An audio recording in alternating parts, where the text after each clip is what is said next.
Good morning student. SST के online class में आपका स्वागत है।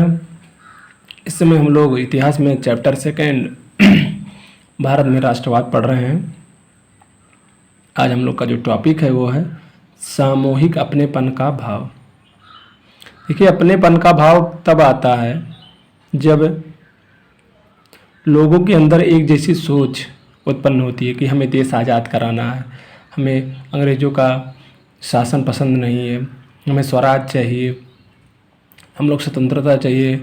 ऐसी चीज़ें जब आपस में लोग एक जैसी आकांक्षाएं, एक जैसे विचार, एक जैसी राजनीतिक, सामाजिक, आर्थिक अवस्था में रहते हैं तो वो अपनेपन की भावना लग जाती है और अपनेपन की भावना ही राष्ट्रवाद या राष्ट्रीयता को पैदा करती है। जब लोगों को ये लगने लगता है कि अपने निजी स्वार्थ, निजी लक्ष्य और जो आवश्यकता है उससे परे उठकर लोग, समाज, राज्य, उसमें रहने वाले विभिन्न संप्रदाय के लोग जब अपने हितों के बारे में ना सोचकर देश के हितों के बारे में सोचते हैं और उसको पाने के लिए तत्पर रहते हैं तन मन धन से, तो वही आपकी राष्ट्रीयता या राष्ट्रवाद कहलाता है। और ये तब होगा जब व्यक्ति को अपनेपन की भावना उसके अंदर उत्पन्न होगी कि यह देश मेरा है, ये और इसके उत्थान के लिए, इसके विकास के लिए, इसकी सेवा के लिए हमें ही आगे आना पड़ेगा। तो जब आपका सबने आज्ञा आंदोलन शुरू हुआ तो बहुत से लोगों के अंदर ये भावनाएं बलवती हुई या उत्पन्न हुई कि कितने दिनों से हम लोग अंग्रेज़ों के जो गुलाम है या शासन है अंग्रेज़ों का हम लोगों के ऊपर, तो अगर हम लोग एक साथ मिलकर कोशिश करें और एक अच्छा नेता और एक अच्छा प्लेटफॉर्म हम लोग को मिला है, भारतीय राष्ट्रीय कांग्रेस की स्थापना हुई थी। कांग्रेस और महात्मा गांधी जैसा एक विश्व पटल का प्रमुख नेता मिला था उस समय हमारे भारतीय राजनीति, हमारे भारतीयों को, जो जिसके पास अहिंसा और अमरण अनशन जैसे ब्रह्मास्त्र थे, जिसके प्रयोग से अच्छी अच्छी संस्थाएं, अच्छी अच्छी सरकारें अफ्रीका में हिल चुकी थी। ये सारी चीज़ें, और सबसे बड़ी बात महात्मा गांधी के अंदर ये थी कि वो लोगों को कनेक्ट करना जानते थे, लोगों को जोड़ते थे। ये नहीं है कि किसी जाति, संप्रदाय या किसी भी व्यक्ति को वो मतलब छुआछूत मानते थे। उन्होंने जो शेड्यूल कास्ट है यानी जो दलित वर्ग है उन्हें अपनाया, उन्हें हरिजन कहा, यानी ईश्वर की संतान कहा। उनके लिए गांधी जी और अम्बेडकर के साथ पूना पैक्ट समझौता हुआ। बहुत सारी ऐसी चीज़ें हैं। महिला ढोने वालों की समानता के लिए वो खुद शौचालय साफ करने लगे। बहुत सारी ऐसी चीज़ें हैं गांधी जी जो समानता के भाव को प्रकट करती हैं। ठीक है ना।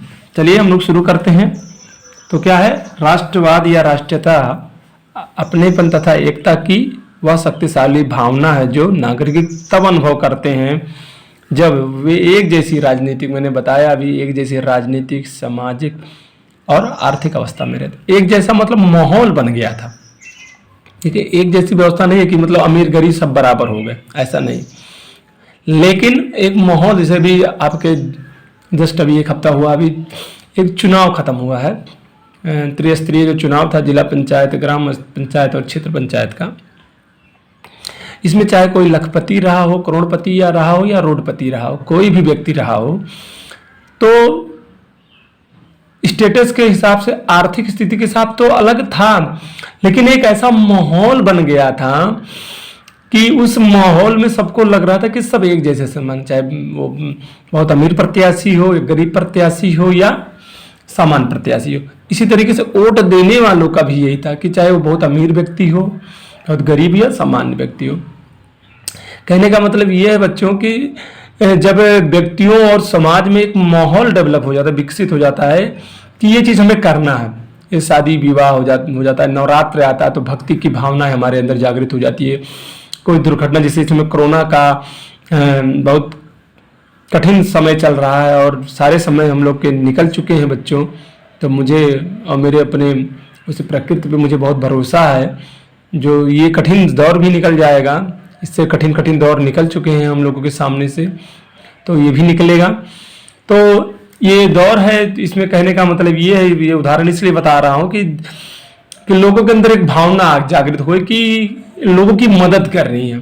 जैसे हमारे यहाँ समय ऑक्सीजन की बड़ी किल्लत है, तो लोग अपना घर, अपना गाड़ी, यहाँ तक कि बहुत सारी चीज़ें बेच कर लोगों का ऑक्सीजन की मदद कर रहे हैं। कहने का मतलब है कि एक भावना डेवलप हो गई है, विकसित हो कि हमें हर तरीके से ज़रूरतमंदों की मदद करनी है। तो जब ये भावना एक जैसी विकसित हो जाती है, तब वो जाके अपनेपन की या राष्ट्रीयता की भावना लोगों में क्या हो जाती है, उत्पन्न होती है। और ये कब होगा, जब एक जैसी विचारधारा होगी। एक जैसी विचारधारा उस समय क्या हो गई थी 1930 में, जब गांधी जी ने सबने आज्ञा आंदोलन चलाया था कि हमें पूर्ण स्वराज्य चाहिए, चाहे अमीर हो, गरीब हो, मुस्लिम लीग वाला हो या कोई व्यक्ति रहा हो, उसे उसके मन में ये विचारधारा विकसित हो गई थी कि अब हमें क्या चाहिए, पूर्ण स्वराज्य चाहिए। ठीक है ना। और जब वे किसी एक विशेष भूभाग में एक विशेष राजनीतिक अवस्था के अधीन रहते हैं और एक जैसे नियमों का पालन करते हैं, तब ऐसी राष्ट्रीयता की भावना उनके अंदर व्याप्त होती है। और ऐसे ही विश्वव्यापी जो विचारधारा है वो हमारे सामने डेवलप हुई है। समझ है ना। राष्ट्रवाद की भावना तब उत्पन्न होती है जब वो लोग ये अनुभव करने लगते हैं कि वो एक ही राष्ट्र के अंग, जैसे मैंने अभी बताया कि जब लोग निजी स्वार्थों को त्याग कर अपने देश, अपने झंडे के लिए, अपने राष्ट्रगान के लिए, अपने राष्ट्रीय गीत के लिए, अपने लोगों के लिए संघर्ष करते हैं, तब ये सारी चीजें शुरू होती। ऐसी स्थिति में उन्हें क्या, एक दूसरे की एकता के सूत्र में बांधने वाली कोई साझा बात मिल जाती है। सबने आज्ञा आंदोलन में साझा बात क्या मिली, गांधी जी मिले, उनके अहिंसात्मक आंदोलन मिले, असहयोग, भारत छोड़ो आंदोलन या सबने आज्ञा आंदोलन, और क्या, और भारत को आजाद कराने का विचार। भारत को आजाद कराने का विचार ही सबसे बड़ा सूत्र या मंच था, जिस मंच पे सारे भारतीय लोग एक हुए। ठीक है ना। परंतु राष्ट्र लोगों के मस्तिष्क में एक यथार्थ का रूप कैसे लेता है, यह हम जानने का प्रयास करेंगे कि हमारे देश में समुदाय, मैंने बताया, भाषा और क्षेत्रीय भिन्नताएं होते हुए भी अलग अलग समूहों में सामूहिक अपनेपन का भाव किस प्रकार जागा। देखिए, कोई भी भाव, मैंने बार बार बच्चों में जब भी आप लोगों को इतिहास या कोई इतिहास पढ़ाता हूं, तो मैंने एक चीज़ आप लोग को कई बार बच्चों बताई है, वो आज फिर मैं कोशिश कर रहा हूं बताने की कि मेरे बच्चों, कोई भी परिवर्तन, कोई भी क्रांति, कोई भी स्थिति का बदलाव अचानक नहीं होता। सुसुप्त ज्वालामुखी की तरह उसमें लावा मैग्मा भरा रहता है, बस तत्कालिक एक चिंगारी की जरूरत पड़ती है और विस्फोट हो जाता है। कहने का मतलब ये है बच्चों कि जो भी परिवर्तन की भावना रहती है, असंतोष रहता है, वो उसमें विकसित रहता है, धीरे धीरे धीरे धीरे धीरे धीरे धीरे धीरे विकसित। जैसे लोग गांव में कहते हैं कि इनका पाप का घड़ा भर चुका है, बस फूटने वाला है।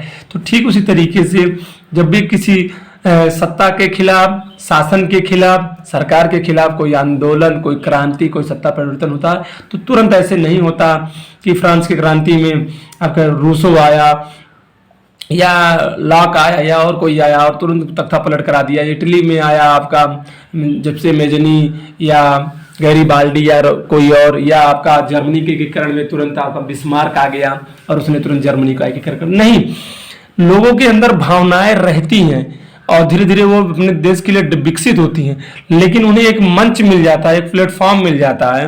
और वो प्लेटफॉर्म क्या रहता है, दार्शनिक रहते हैं, नेता रहते हैं, उनके द्वारा विचार है, उनकी किताबें, उनके द्वारा आंदोलन, उनके द्वारा रचित राष्ट्रगान, ये सारी चीज़ें क्या करती हैं, ये सारे जो राष्ट्रीय भावनाएं इनको विकसित करने का काम करती हैं। ठीक है ना। हमारे देश में राष्ट्रीय आंदोलन के समय सामूहिक अपनेपन की जो भावना थी, वांशिक रूप से संयुक्त संघर्षों के चलते हुए, संयुक्त संघर्ष क्या मतलब, हिंदू, मुस्लिम, किसान और सारे लोगों ने क्या किया, संयुक्त रूप से किसी भी आंदोलन से, असहयोग आंदोलन हुआ, सबने आज्ञा आंदोलन हुआ, या खिलाफत आंदोलन हुआ, किसान आंदोलन हुआ, बहुत सारे ऐसे आंदोलन में मिलते हैं। इसके अलावा भी बहुत से सांस्कृतिक मतलब त्योहार वाले, पहनावा, खान पान, बोलचाल, बहुत सारी ऐसी भाषाएं हैं, ऐसी हमारे 30 त्योहार है जो भी एक दूसरे को क्या करती हैं, हम करीब लाती हैं और उनके अंदर देशभक्ति की भावना क्या करती हैं, डेवलप करती हैं, विकसित करती हैं। ठीक है ना।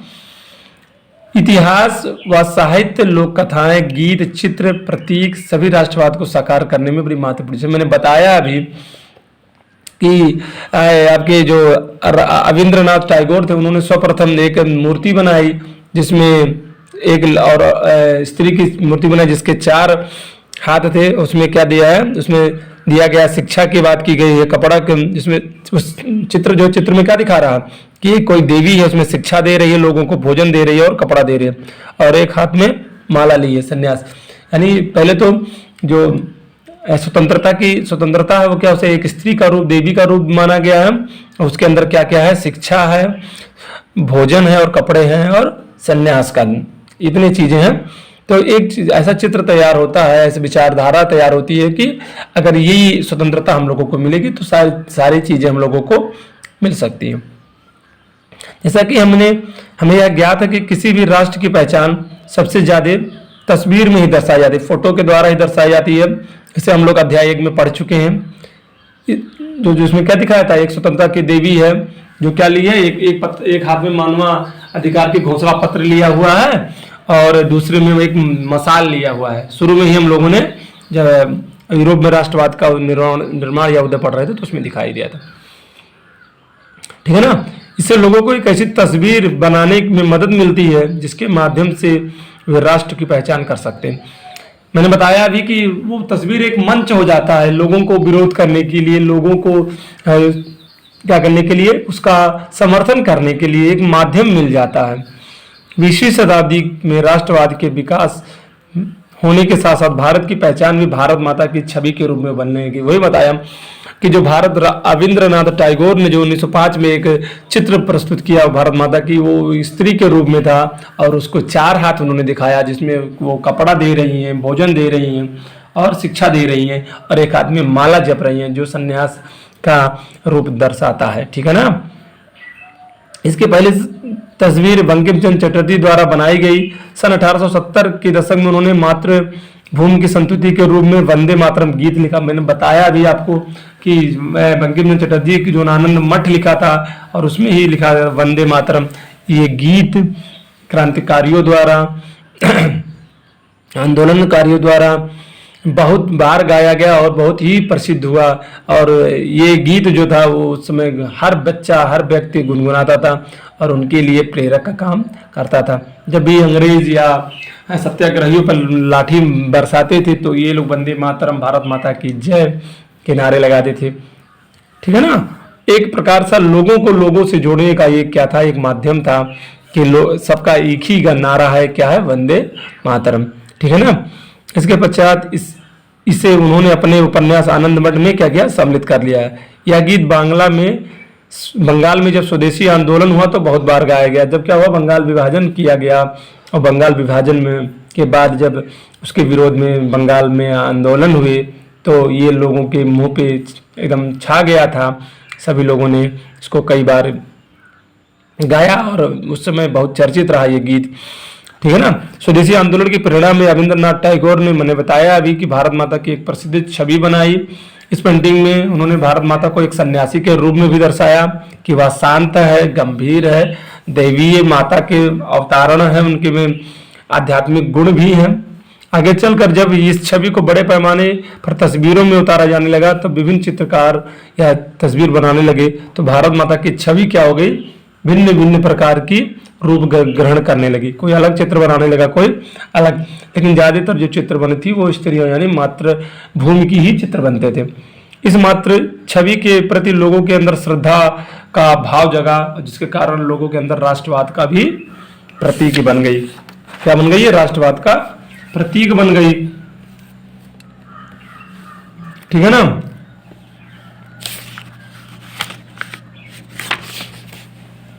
राष्ट्रवाद की सोच क्या है, भारतीय लोक कथाओं को पुनर्जीवित करने के लिए भी आंदोलन से जोड़े गए। 19वीं शताब्दी के आखिर में राष्ट्रवादियों ने भाटों और चारणों द्वारा गाई जाने वाली लोक कथाओं को दर्ज करना आरंभ किया। 19वीं शताब्दी में क्या, जो गांव गांव घूमकर भाट और जो भिक्षा करने वाले लोग हैं इनके द्वारा जो लोक कथाएं थे उसको भी इन्होंने लिखना शुरू कर दिया। वे लोकगीत और जन श्रुति जो होती है, जो लोग कहावत जैसे कजरी है, आला है, ये सारी चीज़ों को भी क्या करते थे, इकट्ठा करते थे और इसके लिए वे गांव गांव घूमने लगे। इन लोगों का विचार था कि यही कहानियां हमारी जो परंपरागत संस्कृति है उसका चित्र क्या करेंगे, प्रस्तुत करेंगे, जो बाहरी शक्तियों के प्रभाव से दूषित और भ्रष्ट हो चुकी है। हमारी राष्ट्रीय पहचान को खोजने और अपने अतीत के गौरव को पैदा करने के लिए लोक परंपरा को बचाकर रखना भी जरूरी है।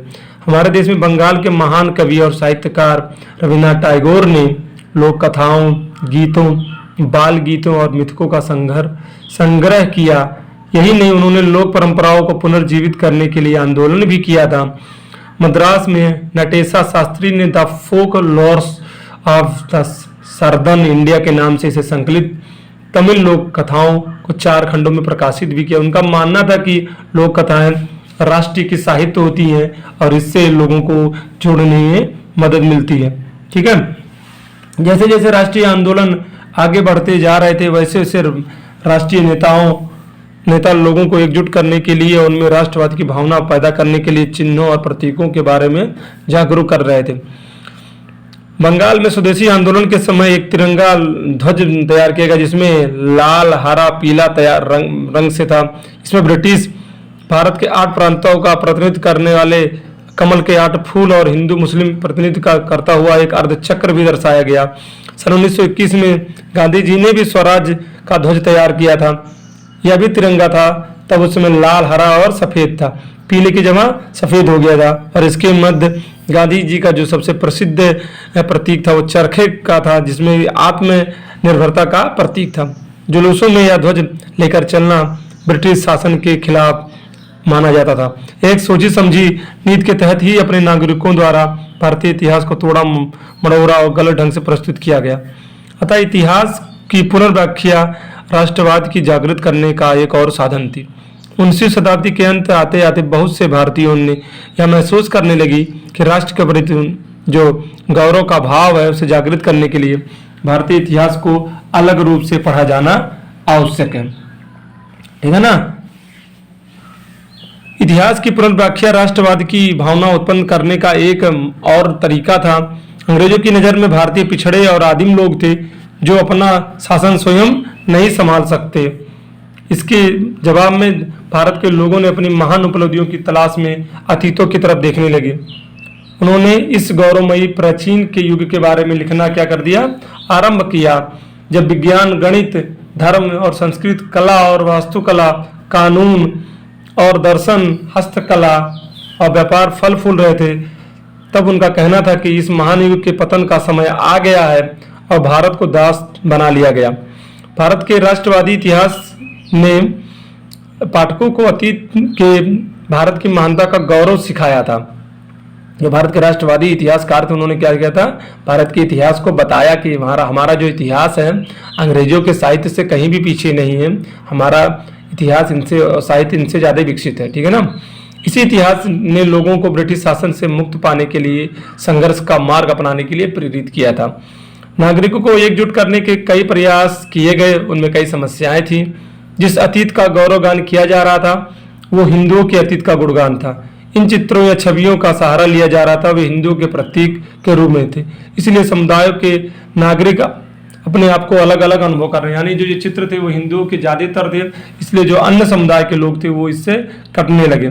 निष्कर्ष क्या हुआ, भारतीय स्वतंत्रता संग्राम का यह साझा कार्यक्रम भारत के विभिन्न सामाजिक वर्गों, समूहों को एक साथ खींच लाया था, क्योंकि ये सब एक ही शत्रु के खिलाफ आंदोलन करना चाह रहे थे और वह शत्रु क्या था, ब्रिटिश शासन था। महात्मा गांधी के नेतृत्व में कांग्रेस ने नागरिकों के असंतोष और समस्याओं को स्वतंत्रता के संगठित आंदोलन में सम्मिलित करने की कोशिश की। उन्होंने आंदोलन के माध्यम से संपूर्ण देश को एकता के सूत्र में बांधने का प्रयास किया। पर जैसा हमने अध्ययन किया कि इन आंदोलनों में हिस्सा लेने वाले विभिन्न वर्ग के लोग, समूह के लोगों की विचारधाराएं, अपेक्षाएं और आकांक्षाएं क्या थी, अलग अलग थी।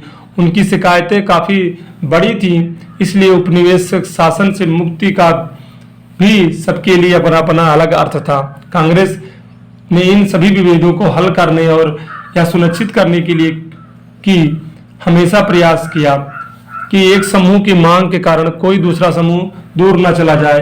यही कारण है कि आंदोलन के अंतर्गत अक्सर बिखराव, आता जाता था। कांग्रेस की सरगर्मियों और राष्ट्रीय एकता के शिखर को छूने के पश्चात बिखराव और आंतरिक टकराव के कारण चरण आते जाते थे। इन सभी चीजों के बावजूद भी गांधी जी द्वारा चलाया गया सहयोग आंदोलन, सविनय आज्ञा आंदोलन ने लोगों को देश के प्रति सोचने के लिए क्या कर दिया, मजबूर कर दिया था। ये चैप्टर आपका खत्म हो गया है। सेकंड चैप्टर के क्वेश्चन आंसर आप लोग लिखेंगे और ग्रुप में हमारे भेजेंगे।